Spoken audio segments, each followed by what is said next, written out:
ఏకాదశి అనే పదం తెలియని వారు మన భారతదేశంలో ఉండరు. ముఖ్యంగా తొలి ఏకాదశి. కానీ 15 రోజులకు ఒకసారి ఏకాదశి వస్తుంది.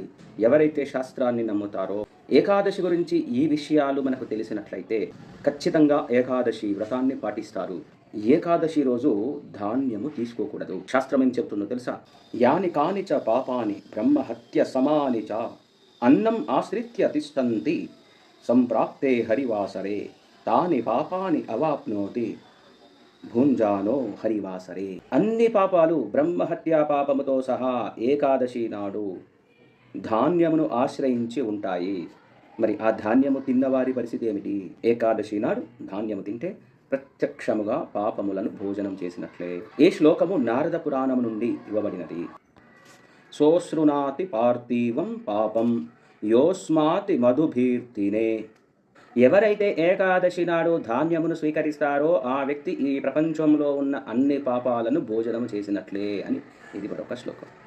ధాన్యము స్వీకరించి పాపములను భుజించడం కంటే ఏకాదశి నాడు ఉపవాసం ఉండడం ముఖ్యం.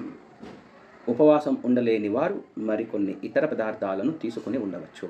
ఇంకా వివరాల కోసం మీకు దగ్గరలో ఉన్న ఇస్కాన్ సెంటర్కు వెళ్ళినట్లయితే అన్ని వివరాలు ఇస్తారు. హరే కృష్ణ.